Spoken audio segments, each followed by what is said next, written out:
تو پہلے تو یہاں بت تھے، اب تو اللہ نے کہا ان الصفا والمروۃ من شعائر اللہ، بت ہٹ گئے، اب صفا مروہ تو شعائر اللہ میں سے ہے، اس کا احترام کرو اور یہاں صحیح کرو، ہاں اللہ کے ساتھ کوئی شریک نہیں ہے۔ ان الصفا والمروۃ، مجھے ایک واقعہ یاد آ گیا، پرانی بات ہے، کچھ کئی سال پہلے، یہاں یہ جو سامنے دیوار ہے ہماری اس مسجد کی پیچھے والی، یہاں ایک نوجوان بیٹھا ہوا تھا، بڑا لمبا تڑنگا، لمبی لمبی اس کی ٹانگیں تھی، اور اس نے ایسے قبلے کی طرف ٹانگیں پھیلائی ہوئی تھی۔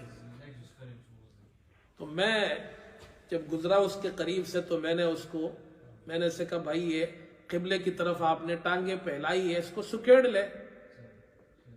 تو اس نے فوراً مجھ سے کہا کون سی حدیث میں آیا ہے قبلے کی طرف پاؤں مت کرو؟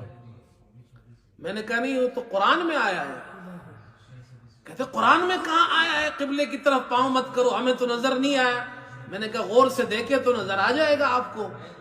کہا کدھر ہے؟ میں نے کہا قرآن میں ان الصفا والمروۃ من شعائر اللہ، صفا مروہ دو پہاڑ ہیں، اللہ ان کو شعائر اللہ کہہ رہا ہے، اور شعائر اللہ کے بارے میں حکم یہ ہے وَمَن يُعَظِّمْ شَعَائِرَ اللَّهِ فَإِنَّهَا مِن تَقْوَى الْقُلُوبِ، شعائر اللہ کا احترام اور تعظیم کرنا دلوں کا تقوی ہے۔ میں نے کہا بیت اللہ تو اس سے بڑے شعائر اللہ میں سے ہے، قبلہ جس طرف ہم رخ کرتے قبلہ تو شعائر اللہ میں سے ہے۔ تو شعائر اللہ کا احترام کرنا چاہیے یا اس کے طرف پاؤں کرنے چاہیے؟ اللہ خوش رکھے، اچھا نوجوان تو اس کو بات سمجھ میں آ گئی تو اس نے اپنے پاؤں سکیڑ لیے۔ اس لیے بھائی شعائر اللہ کا احترام کرنا ہے۔ احترام یہ ہے ہم اپنے ماں باپ کا احترام کرتے ہیں یا نہیں؟ حالانکہ ہمارے ماں باپ شعائر اللہ نہیں ہے، ہاں، لیکن ہم ان ماں باپ کی طرف پاؤں نہیں پھیلاتے ہیں۔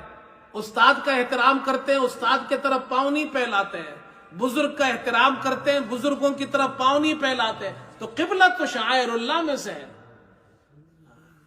اللہ ہمیں سمجھنے کی توفیق عطا فرمائے۔